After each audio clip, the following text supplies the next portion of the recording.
Bonjour, alors cette semaine, je vais vous parler de la proposition 34 du candidat Hollande, qui sont les contrats d'avenir. Les contrats d'avenir, c'est formidable. L'idée, c'est de mettre au travail 150 000 jeunes de moins de 25 ans d'ici à 2014, avec des contrats dits d'avenir, en fait, qui sont des emplois aidés. Et parce que l'économie française n'arrive pas à embaucher les jeunes de moins de 25 ans, notamment ceux qui ont peu de qualifications. Alors on trouve ça formidable, mais quand on regarde de près la note technique du ministère du Travail, là on pose quelques questions. D'abord, les contrats d'avenir, ils rentrent pas très vite. Il y a uniquement en 6 mois, il y en a uniquement 33 000 contrats d'avenir qui ont été signés, alors qu'il en faut 100 000 avant la fin 2013 et 150 000 pour 2014. Comment on fait pour accélérer la cadence, pour signer non pas 4 000 contrats par mois, mais 8 000 ? Il faut recourir à des employeurs de contrats d'avenir. Alors c'est qui les employeurs ?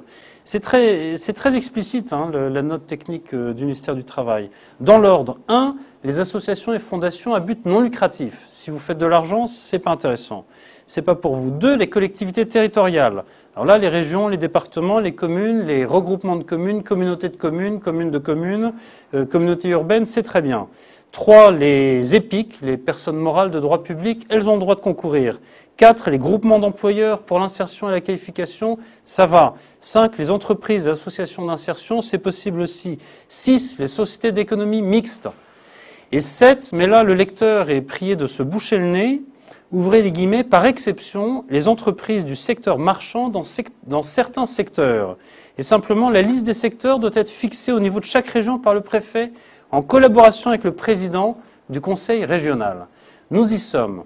Les emplois d'avenir, en fait, c'est un gigantesque machin, subventionné par l'argent public, qui va être là pour créer de faux emplois. Des emplois fictifs pour personnes qui vont faire quoi ? Qui vont aller dans un conseil général, un conseil régional, un syndicat mixte, qui vont être payés pendant 1 an, 2 ans à tenir les murs. Mais ça, c'est gratuit, c'est pas lucratif, donc c'est possible. Pendant 1 an, 2 ans, à regarder l'herbe ou les fleurs pousser sur les ronds-points des communes. Et évidemment, si vous connaissez, si vous êtes en cheville avec le président du conseil général ou régional, c'est quand même mieux. Alors, on ne porte aucun soupçon sur ce grand machin, mais on dit quand même attention, 5 milliards d'euros, c'est beaucoup. Lier l'obtention de contrats d'avenir avec une connivence explicite ou implicite avec les présidents de conseils généraux ou régionaux, c'est dangereux.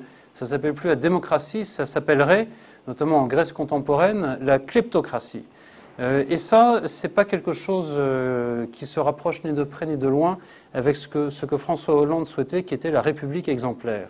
En conclusion, il faut mettre un terme le plus vite possible à ces contrats d'avenir qui vont être un formidable carburant pour les résultats du Front National aux prochaines élections municipales, régionales et cantonales. Si on veut donner de vrais contrats et un vrai avenir aux jeunes, avec ou sans qualification, si on veut éviter qu'ils, pour les meilleurs, les plus mobiles, qu'ils partent à l'étranger, pour les autres qui se résignent à la désespérance, pour les troisièmes qu'ils s'encartent avec le président du conseil général ou régional, il faut faire rigoureusement l'inverse. C'est-à-dire, il faut faire quoi ? Il faut proposer des emplois dans l'économie marchande. L'économie marchande, c'est pas dégoûtant. L'économie marchande, c'est elle qui permet de financer la philanthropie, le développement durable, les services publics dont on a besoin. Donc, des emplois exclusivement dans l'économie marchande, et on paye des contrats d'avenir jeunes, 100% de leur salaire non chargé. Les économies pour compenser cette perte de revenus, c'est simple, on les fait dans ce gigantesque millefeuille administratif et politique que sont devenues les collectivités locales en France. C'est insensé, ça coûte 224 milliards d'euros par an. Les départements, les régions, les communautés urbaines, c'est mal géré, comme on le sait, c'est même non géré. Il faut faire rigoureusement l'inverse, faire les économies là où il y a aujourd'hui les sources les plus évidentes de gabegie et, osons le nom, de risque de corruption locale.